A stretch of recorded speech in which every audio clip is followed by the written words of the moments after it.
Baik, assalamualaikum warahmatullahi wabarakatuh.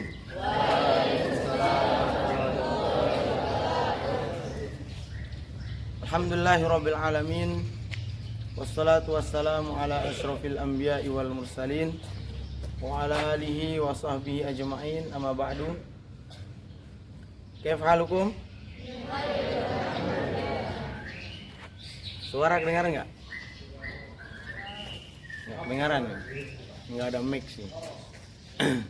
Baik, pertama-tama kita terus bersyukur pada Allah Subhanahu wa taala atas segala nikmat yang Allah Subhanahu wa taala berikan kepada kita, sehingga pada pagi hari ini kita bisa melaksanakan di antara banyak tugas kita sebagai seorang hamba, di antara begitu banyak tugas kita sebagai seorang thalibul ilmi.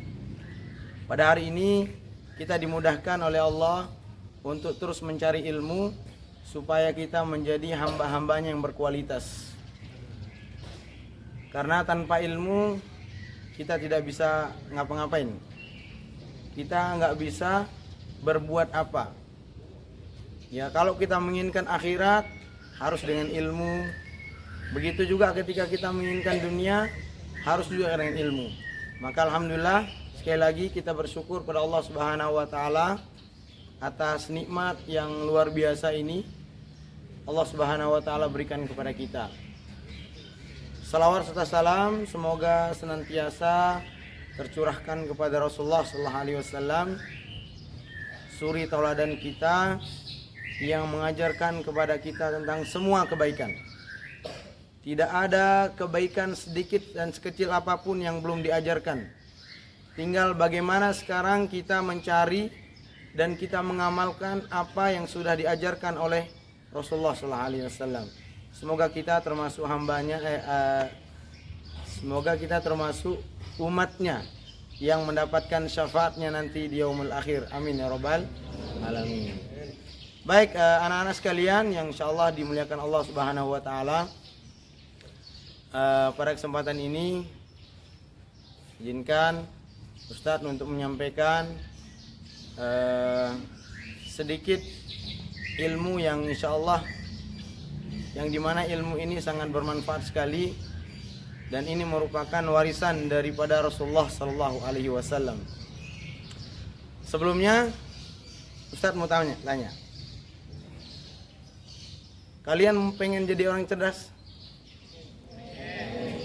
Mau jadi orang cerdas? Ada nggak kemauan yang lain? Keinginan yang lain selain cerdas?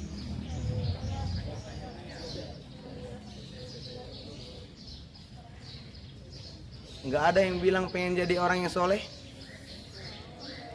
Mau ya, tapi biasanya dilupakan. Ya, sebagian orang tua juga mempunyai keinginan yang sama, ya. Begitu juga dengan banyak guru juga menginginkan kesuksesan, kecerdasan kepada anak-anak didiknya. Ibu-ibu, orang tua semua menginginkan anak-anaknya pengen menjadi orang yang cerdas. Namun terkadang kita melupakan tujuan kita, ya. Kita melupakan ada suatu hal yang sangat penting sekali, yaitu agar anak-anak menjadi anak-anak yang soleh dan soleha. Menjadi orang yang cerdas itu merupakan hal yang sangat penting. Tapi yang jauh lebih penting adalah bagaimana kecerdasan itu harus kita iringi dengan kesolehan. Sepakat? Jadi orang yang cerdas tanpa soleh, biasanya kecerdasan secara intelektual itu tidak mengakibatkan orang itu punya adab. Tetapi ketika orang itu cerdas dibarengi dengan kesolehan, maka insya Allah dalam melakukan aktivitasnya dia akan senantiasa berada dalam apa yang diajarkan oleh Allah dan Rasulnya. Dia senantiasa beradab. Kenapa? Karena kesolehan. Maka menjadi orang yang soleh merupakan suatu yang sangat berharga.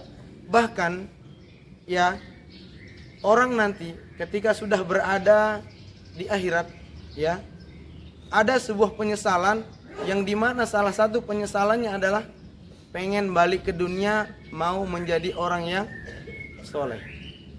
Wa yaqulu rabbi laula akhartani ila ajalin qarib fa asaddaqa wa akum minas solihin. Ada dua penyesalan kita nanti, penyesalan seseorang nanti di akhirat. Yang pertama adalah pengen balik ke dunia walau hanya sedikit pun, walau hanya sesaat. Pengen ngapain? Pengen sedekah. Kedua, wa akum minas solihin, pengen jadi orang yang soleh dan soleha.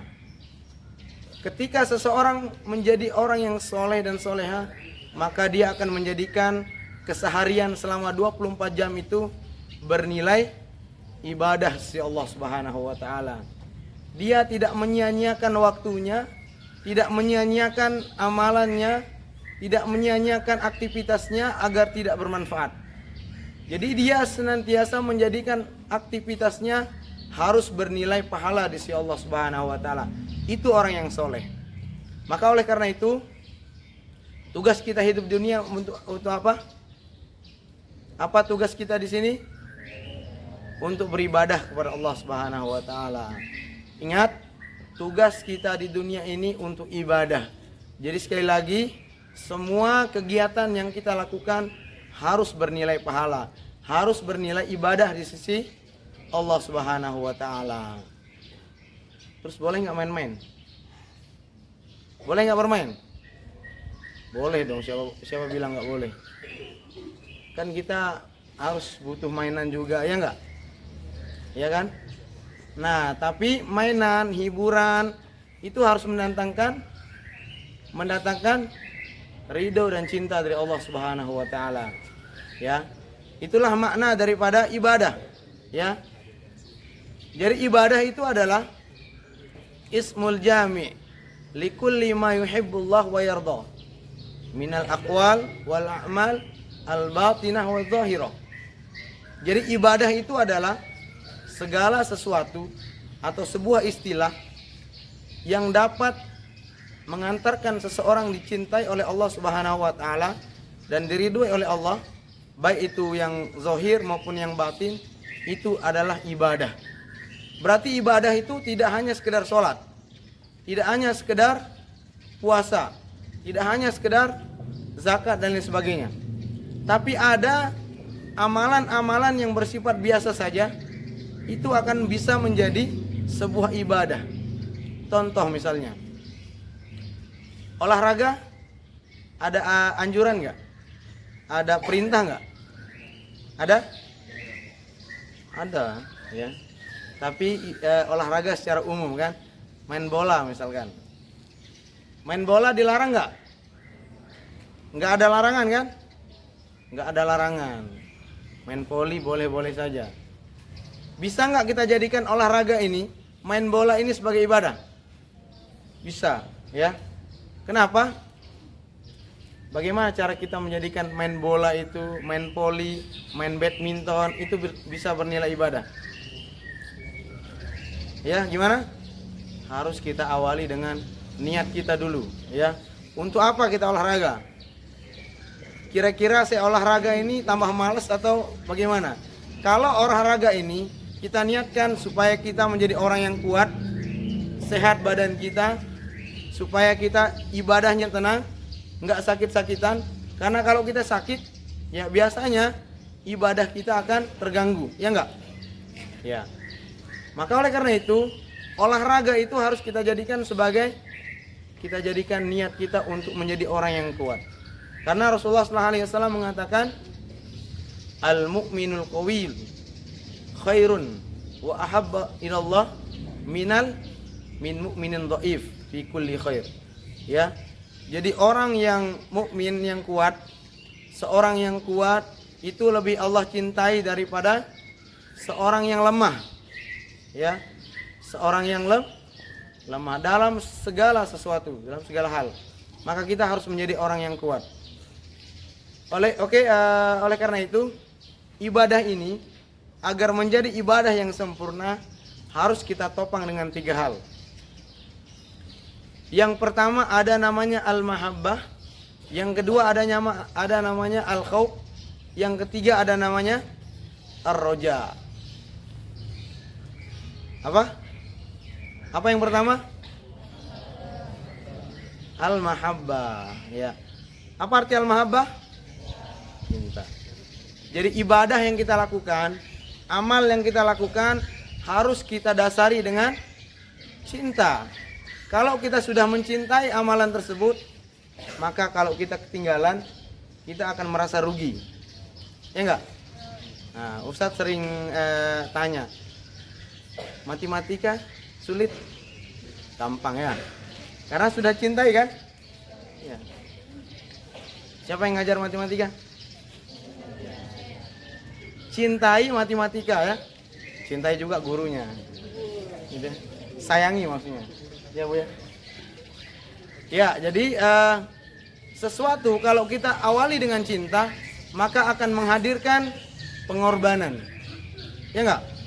Kita akan berusaha sekuat mungkin agar kita paham terhadap apa yang kita cintai tersebut. Maka cinta itu akan meminta pengorbanan dari kita, meminta segalanya dari kita. Jadi ibadah juga begitu. Kalau sholat sudah merasa cinta kita sudah cinta sama sholat. Kalau kita ketinggalan, insya Allah kita akan merasa rugi, merasa was-was, nggak tenang, ya. Puasa misalkan, ya. Kemudian nuntut ilmu itu harus kita hadirkan cinta kita supaya kita menjadi orang yang merasa butuh banget dengan ilmu. Siap? Ya. Yang kedua ada namanya al-khauf. Ma mana al-khauf? Nah, geprek bukan ya? Apa Ustaz? Afraid, bukan geprek. Ya. Menghadirkan rasa takut, ya.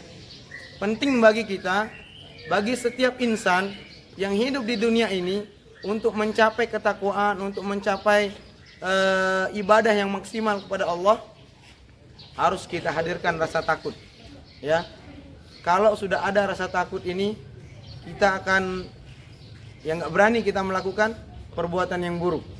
Kita akan takut meninggalkan sholat. Kita akan takut melakukan hal-hal yang dilarang oleh Allah dan Rasulnya. Maka penting sekali lagi kita menghadirkan rasa takut dalam diri kita supaya ibadah kita menjadi maksimal. Yang ketiga, ya, supaya ibadah kita sempurna, kita harus ada namanya roja. Roja itu adalah kita mengharapkan agar amalan yang kita lakukan diterima oleh Allah Subhanahu wa taala. Jadi penting ada namanya pengharapan, ya. Tapi biasanya kalau kita berharap sama manusia, pasti akan ada apa?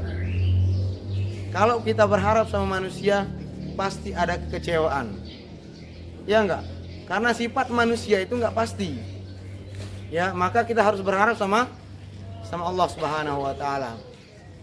Jadi para ulama mengibaratkan kalau ibadah itu diibaratkan sebagai anggota tubuh kita atau tubuh kita, maka mahabbah itu diibaratkan sebagai kepala kita. Kemudian roja dan khauf itu diibaratkan sebagai tangan kiri dan kanan kita. Begitu juga dengan pesawat, ya. Kalau pesawat tanpa sayap nggak bisa terbang. Kita tanpa kepala, kira-kira bisa ngapain kita? Nah, begitu juga dengan ibadah. Maka ibadah ini sekali lagi harus kita barengi dengan 3 hal ini supaya menghasilkan ibadah yang maksimal, ibadah yang sempurna, dan kita mendapatkan cinta dan ridho dari Allah Subhanahu wa taala. Oleh karena itu sekali lagi tetap semangat dalam menuntut ilmu, ya. Dan jangan pernah malas-malasan. Walaupun capek itu sudah biasa, ya. Tapi bagaimana capek dan malas itu harus kita lawan dengan bersungguh-sungguh. Mungkin itu yang bisa saya sampaikan. Kurang lebihnya mohon dimaafkan. Wabillahi taufiq wal hidayah. Wassalamualaikum warahmatullahi wabarakatuh.